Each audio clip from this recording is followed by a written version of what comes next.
Hey everyone, I'm here today to take a look at the Jurassic World Jurassic Park Legacy Collection John Hammond figure. Now it comes in this quite snazzy looking box that looks like the main gates of Jurassic Park. It evens open up at the front here and reveals John. I don't open up too much so I don't just kind of bend them out, but you can see John in there and the raptor egg hatching. And if you open it up at the side you can pull the box out and you've got the clamshell packaging. I've already opened him up, that's why it's coming apart at the sides there. If you pull it in close, you can see John in there with his cane and the raptor. And once again, it's the gates. And on the back, there's a photograph from the movie of the scene with John at the hatchery. Then on the back of the outer box, you've just got the Jurassic Park logo, all looking pretty nostalgic, very much based around the original movie and packaging.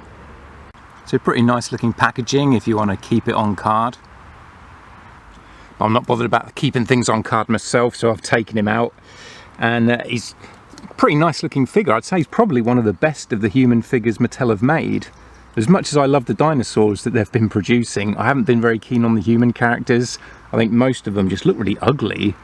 I mean, the face sculpts might be more accurate than the old Kenner ones, but I think the Kenner ones just look better. They're nicer face sculpts. I mean, characters like Alan and Muldoon, that hunter guy from Fallen Kingdom, look really ugly in the toys that Mattel's have moulded, and the eyes tend to be on a bit wonky and that, just awful.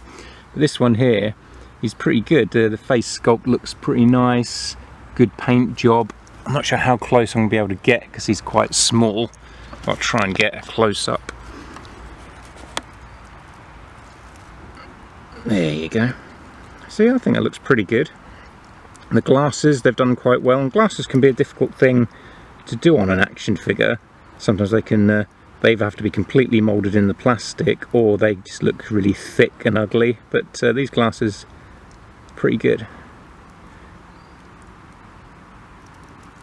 And if I can get his cane in focus there, you see the bug. That's actually painted on the outside, though it's not kind of moulded in, which I guess would have been quite difficult to do, especially considering how small these figures are.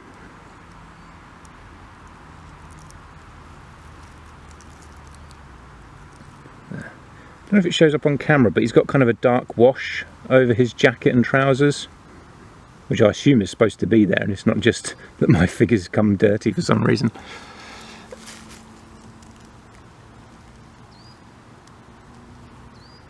Just to give it kind of a shaded look. It's completely white, which I think is accurate to the movie.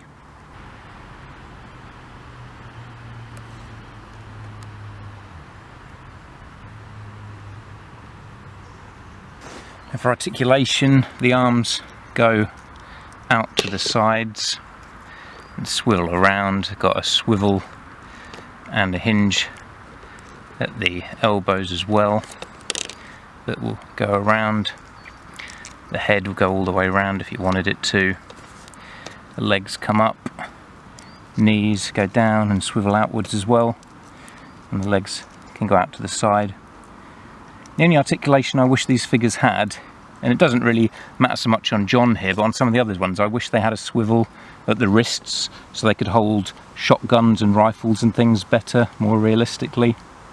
But on John here it doesn't really matter so much. And on the cane here, where I've been putting it in his hand, the paint has started to come off already. Kind of scratched off in a couple of places there, so that's something to be careful of. I think over time that's going to wear off more and more if you're taking the cane in and out of his hand a lot, so I'm probably going to leave that in his hand most of the time now.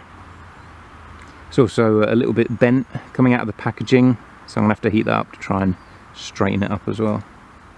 Now here's the little hatchery nest with the green velociraptor coming out of one egg and the other egg's got a crack in it. There's all kind of straw and that around it.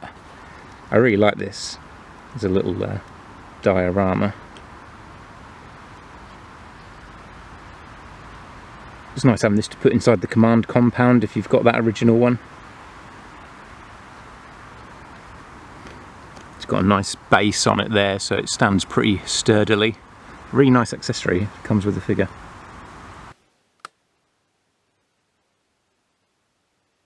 Now for a size comparison, here he is next to Robert Muldoon and Ian Malcolm. You can see he's a bit shorter, which he's supposed to be. He was in the film.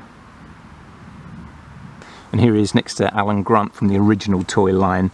And even though John Hammond was a bit shorter, he wasn't this much shorter, so he doesn't really fit, unfortunately, with the original toy line.